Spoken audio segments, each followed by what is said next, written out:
puts up a three. Yes! And a goal!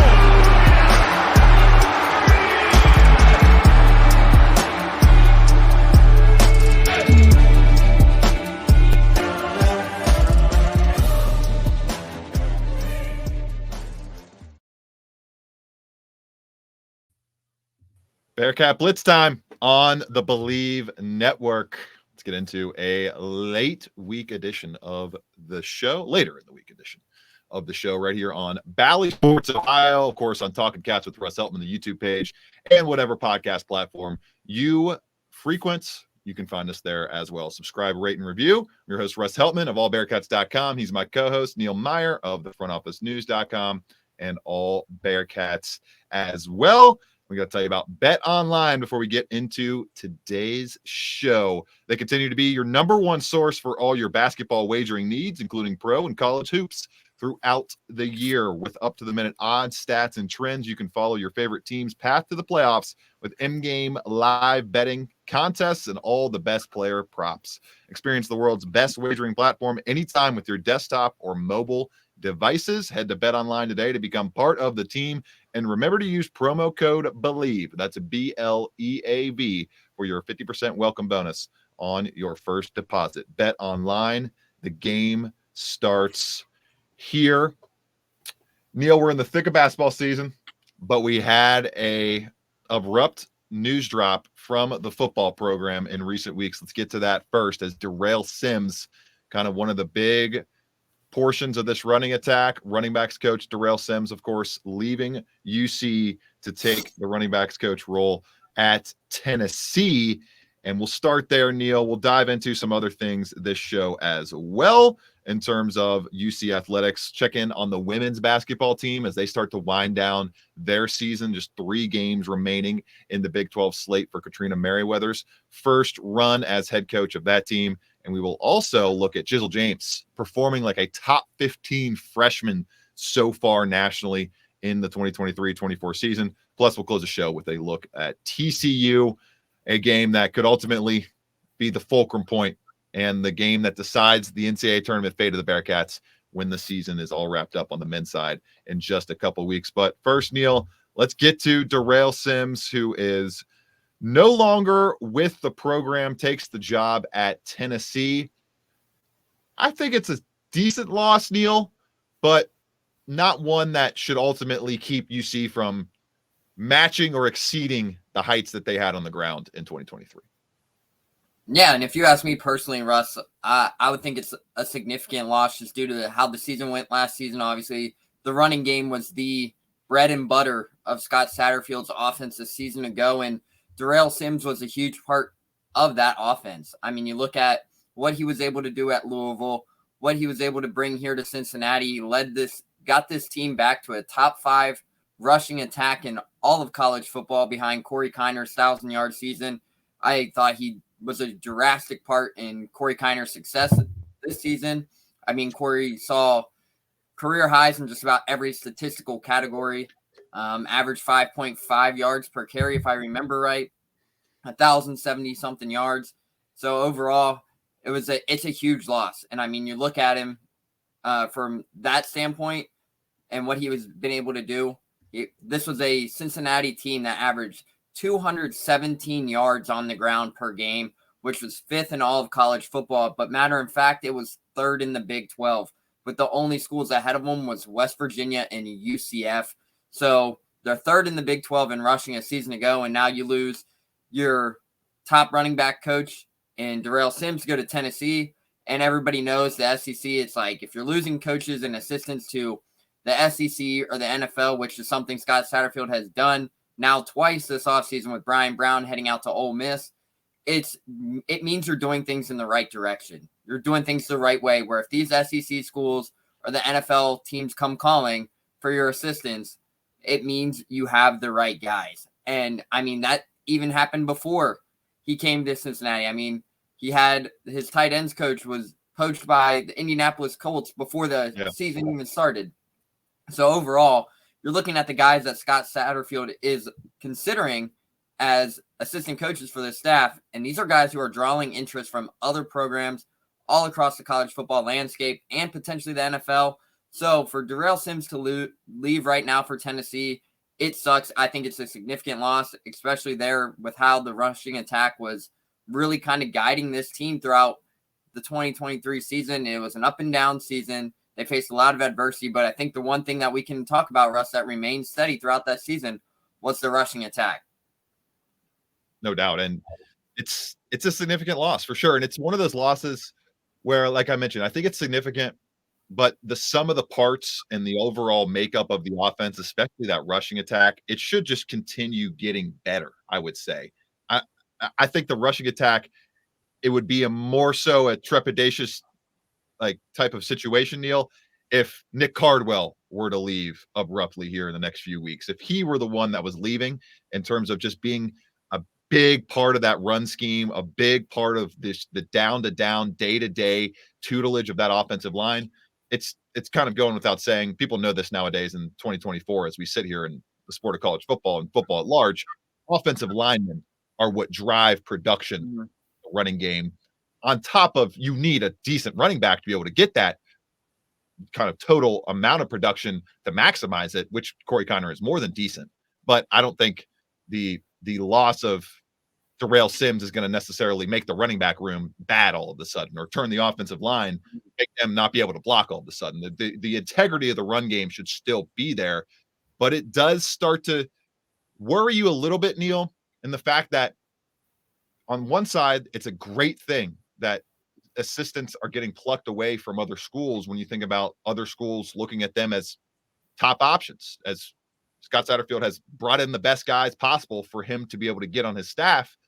But Neil, you have that other side of the coin where, as a team in the mid-tier of the power conferences, as a team trying to get a foothold in the Big 12 and trying to just get its standing, get its bearings in this power conference life, to constantly every year so far have guys get plucked away from your staff offensively, get that brain trust kind of chipped away at it. It's really difficult because, I mean, in terms of Darrell Sims and his options, and when you look at Brian Brown, you can't come up with the same alma mater status that UC had in the case of Ole Miss with Brian Brown.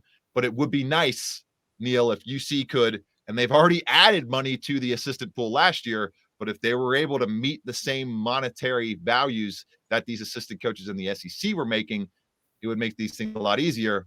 But that all boils back down to the TV revenue and the ultimate fact that the Big Ten and the SEC are in one financial playing field and everybody else is in another one.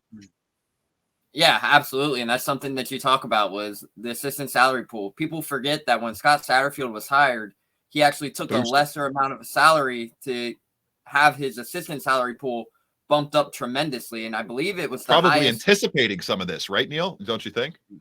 Yeah, absolutely. And I believe, if I remember right, it was the highest assistant salary pool in program history, if I'm mistaken.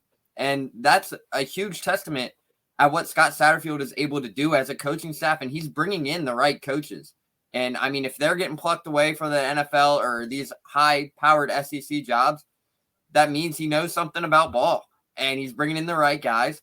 But in the end, it is kind of worrisome going year to year and you're worrying about coaches getting plucked away left and right. But that's just not Cincinnati. That's all of college football right now.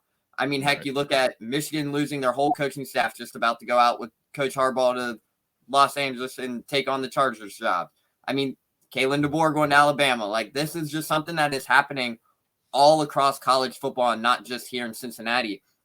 But losing a guy like Darrell Sims obviously is going to be something substantial right now, because you look at what just happened over recent weeks. You land a 4-star commit in Zion Johnson, where Darrell Sims was the lead recruiter on the case. And who was one of his offers, Neil? Tennessee. And he was a top 250 prospect and chose to come to the Bearcats. And then ultimately, Darrell Sims takes the Tennessee job.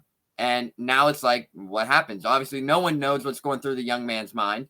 But overall, he is the number one recruit right now in the class of the 2025. So overall, that's something to keep an eye on and monitor, because you never know in these recruiting situations, especially when you see a lead recruiter kind of leave or take a new job. You just never know what could happen in recruiting until that NLI is signed. Nobody knows. Until that national letter of intent is signed and submitted to the school, anything can happen. Yep. And it truly means that. It's tough, man. It's just one of those examples, a perfect example right there, where you see they have a great running back coach. They have him entrenched. They got him on the recruiting trail, getting premier talents in terms of what UC has historically brought in from the high school ranks. The best 2025 recruit so far. Obviously, we're very early. I think he's just the fourth overall recruit of the class. Yeah, he's the fourth commit overall. So it's obviously very early. We're going to get hopefully some more 4-star news down the line in the spring and summertime. But that guy signs 2 weeks later. Tennessee sees, oh, he brought in a 4-star. Oh, we just lost our running backs coach to the NFL. Tennessee did. And Jacksonville Jaguars hiring away their coach. We're going to go down the line and get this guy in the Big 12 who took a player and was able to get a player to commit at a program that was dominant on the ground last year. And we're going to bring him right over to us to help continue our dominance. Tennessee was very good last season on the ground. I think they were like top 15 nationally, something like that overall. So they were 9th in the nation in rushing, total rushing yards overall, and UC was 5th nationally. Darrell Sims out, and we'll see how they replace him, Neil. No real kind of massive gauge on who Scott Satterfield is going to bring in as we kind of close out this first segment. Tyson Veit, that came out of nowhere. I mean, he kind of canvassed the entire spectrum of college football and went for the guy he felt best served the role, no matter of relationship ties factoring into that. And so I think it's going to be a similar type of thing here, Neil, where Scott Satterfield knows that he has the resources, he has the money, he has the assistant money pool to be able to kind of, I think, go out and push some buttons and make some calls that to people that may not be really familiar with him, but may be able to think, wow, look at what UC has in their coffers, both player-wise and money-wise to offer me contractually. I might be willing to take a chance on this coach that I don't know to be able to go to this program, this offensive situation, and this monetary value that would probably be a boost. I would imagine it's going to be a boost financially for anybody that comes over and takes the running backs coach role. Interesting to see where they go with that. What do you think? I think they would, you'd imagine they get this thing filled in the next couple of weeks, right before spring ball for sure. Yeah, absolutely. And that was going to be something I talk about. Obviously, spring ball is right around the corner. And this is one of those opportunities where we're approaching the end of February. Spring ball starts in roughly 2.5, 3 weeks. This is going to be something where you're going to have to get this filled relatively quick before spring ball takes off. But just as Scott Satterfield mentioned in his press conferences after the Tyson Veit hire, he took his time because he wanted to get the right guy. He didn't want to pluck from his coaching tree at Appalachian State. He wanted to explore all of his options. And to be honest with you, Russ, I think he does the same thing here, takes the same process, and takes his time with the hire to make sure that they get the right guy here for that running backs coach in Cincinnati. Going to be an interesting one, and we will, of course, be all over it on the podcast whenever that hire is made, touching on it in the ensuing next episode. And Neil is right.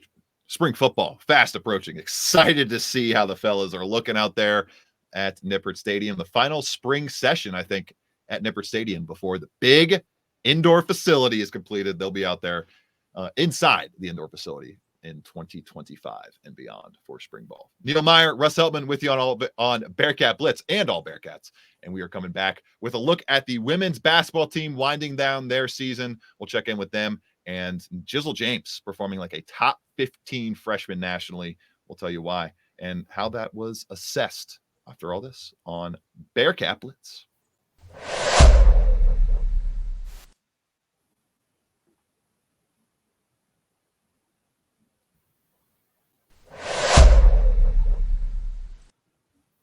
Switching to the hardwood, Neil, for the rest of the show here, and looking at the ladies' side of things with Cincinnati at 12-14 as we currently stand as of this recording in their 2023-24 season. Games remaining against Texas Tech, number 24 Baylor, and at Iowa State. They're at Texas Tech up next this coming weekend, 3 p.m. tip there. And Neil, they're on an unfortunate 4-game losing streak after pairing back-to-back wins against Texas Tech a few weeks ago and at UCF, but have gone on to lose their past 4 games.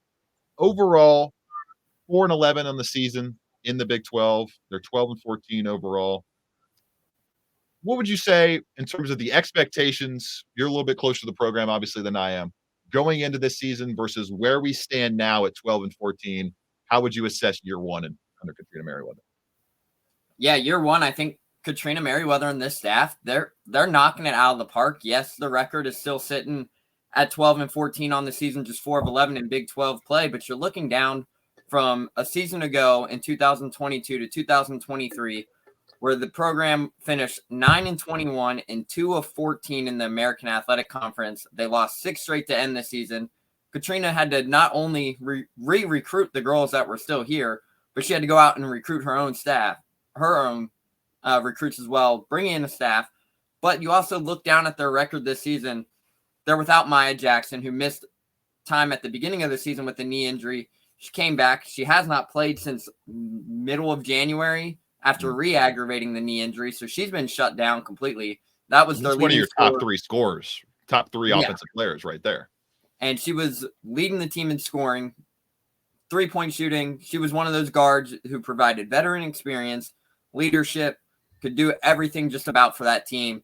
And then she gets banged up, and then you lose time with Destiny Thomas and Clarissa Craig were also hurt there in the front court for Katrina Merriweather as well, and they were banged up in the front court. Clarissa Craig missed the first 10 games of the season. Then Destiny Thomas missed like a 2 to 3 week period. And then Clarissa comes back. So they're starting to get fully healthy there as well. But really, they have been relying on Jillian Hayes and Malaya Williams and even true freshman Reagan Jackson at times. So, I mean, and Ariel Jackson as well to throw in there. She's picked up a big role with Maya being out. But overall, those 4, I mean, Jillian Hayes, I mean, she solidified her spot into all-time Cincinnati legacy with what she's been able to do over the last 4 seasons. She just picked up her 1,000th point and 800th career rebound. So that is fantastic for Jillian Hayes. I mean, that is top 10 in each category for her. Still has an extra year of eligibility left as well with the COVID year. But right now, what she's doing throughout Big 12 play is fantastic. She's averaging 13-9 throughout Big 12 play, which is fantastic.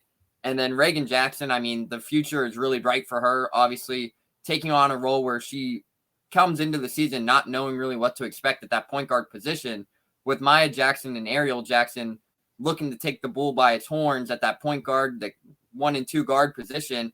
And then Reagan Jackson gets forced into a role where she has to go and play significant minutes after the injury. And she's taking advantage of her opportunity as she's averaging 9 points a game, and she's a true freshman.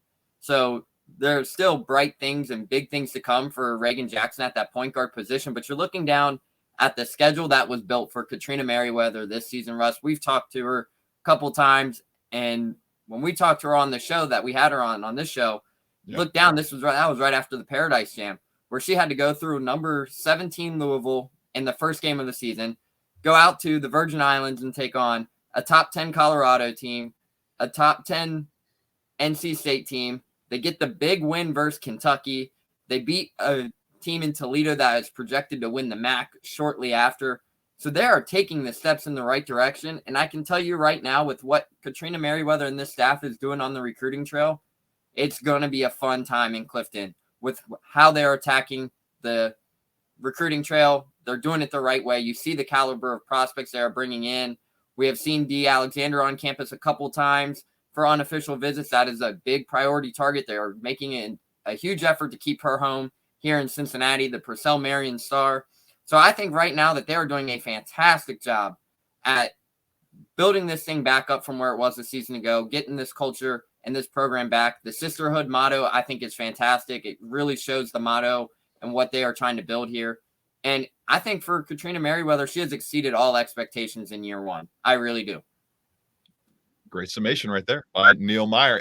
I would have to agree. I mean, you go 9-21 in the AAC last year. We know how this goes with the basketball and football side of things, complete roster change, complete conference change, and complete coaching change. I would say it went about below expectations in football, but I would say it went above expectations in basketball. Katrina's done a very solid job. And as you mentioned, Neil, the talent is just going to keep getting better and better and better baseline for this program over the next few years. And we'll see if they can hopefully break this losing streak to close the year, maybe get 1 or 2 more wins, finish it out strong. and maybe make some noise in the conference tournament. You never know what can happen there. Shout out to Jillian Hayes, though. Great Bearcat. Great career. And Bearcats fans, I'm sure, hoping that she can be that final veteran piece that returns next year on what should be an even more talented roster for Katrina Merriweather and company. Real quick, Neil, before we get to a TCU preview, I wanted to note Jizzle James and just how well he has played compared to other freshmen this season. According to evanmaya.com, James is the 13th best freshman nationally by Bayesian performance rating. It's kind of his all-encompassing analytic metric that he applies to lineups, full teams, full players. It's kind of like EPA in football, similar type of thing.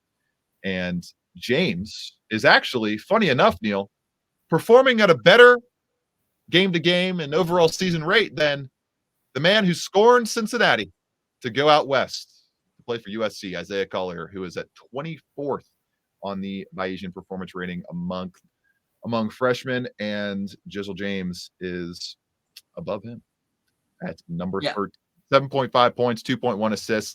Played a little bit worse in conference play, Neil, but he's shown up in some big games so far this season, and he's done more than enough to make fans believe that he can take a massive leap in year 2. Yeah, absolutely. And you mentioned the Isaiah Collier sitting at number 24. He's sitting that low probably because he missed about a month due to the broken wrist he suffered. But you look down and you're looking at that list. I have it pulled up in front of me. The number 1 prospect on that list, Reed Shepard. Number 3, Rob Dillingham. Number 5 is a guy the Bearcats are very familiar with in Jacoby Walter. Joseph Tugler from Houston is at number 6. Milan Momsavlovic from Iowa State is at number 8. So you're looking down right there in the top 8. There's 3 people that the Bearcats have seen in recent weeks. Jizzle James comes in at number 13. Below him is Aaron Bradshaw, who is a top 5 prospect heading into the season. Duke freshman phenom Jared McClain's on that list at number 18. Johnny Furphy from Kansas has skyrocketed onto that list. Isaiah Collier and Justin Edwards, who are 2 top 5 prospects, are sitting below them.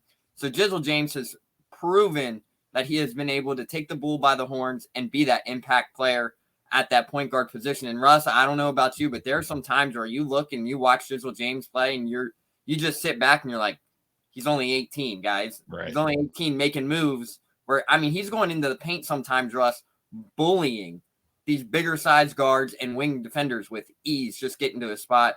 But I will say his favorite move is that post game. What is it? That little mid-range baseline drive where he gets that turnaround. The turnaround mid-range jumper. That is something that has been in his bag for recent years, and that is a move that I don't think many people can just stop. When he gets going downhill to get to that spot, good luck defending it. That's going to be a move that could potentially take him to the NBA. His willingness to drive, take contact through the lane, and he is playing like a sophomore or a junior right now in the Big 12. Due to his physicality. If you look, and Kelvin Sampson even said it, that he looked and said he is not a freshman because of how strong he is. And when you get praise from a Hall of Fame coach like Kelvin Sampson, you know you're doing something right. We'll see if Jizzle can impact a huge game on Saturday against TCU. Player to watch and quick prediction to close out the show right after this.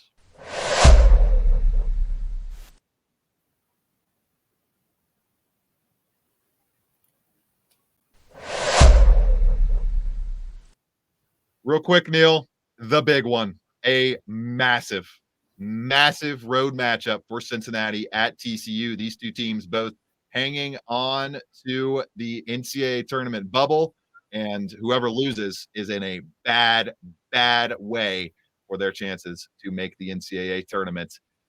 I'm going with Cincinnati in this one. I'm going to pick them to get the road win. They've been better on the road this year. They've gotten the road wins they've had to have. I think they get this one 76-73. Obviously, biggest guy to watch out for on the TCU Horned Frogs is Emmanuel Miller, playing great ball in conference play, averaging even more points than he did in non-conference, 15.2 per game. Cincinnati did a decent job on him in the first matchup. I think they're going to have to do an even better job on him in this road matchup to get the win. I think they get it done, though. 76-73. What do you got, Neil? Yeah, I got 78-74 in favor of the Bearcats, but we just got to throw it out heading into this one. Looks like TCU might be without big man Ernst Uda, who missed the Texas Tech game. He averaged 11-9. He had 11-9 in the first contest.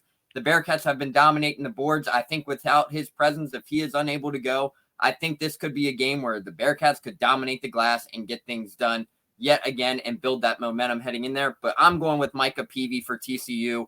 The guard had a fantastic run that kind of wilted and sparked that overtime run for TCU in the first matchup. Obviously, due to how things ended at the end, got real physical. John Newman and Michael Peavy got into it on a jump ball, led to a little eyebrow getting cut, some stitches. It's going to be a physical matchup, and I think Michael Peavy is going to be that guy who steps up for TCU on Saturday. So that is who I'm going with. He's been averaging nearly 11 points a game. He has a big, long forward wing, and he's a tough matchup on the defensive end when he gets going. Big one on Saturday. We'll be here to touch on all the key points and see who gets the job done on the first show next week across Bearcat Blitz, presented by Bet Online. This is the second. 15 seconds left. Shot clock off. 4-point game. DeJulius puts up a three.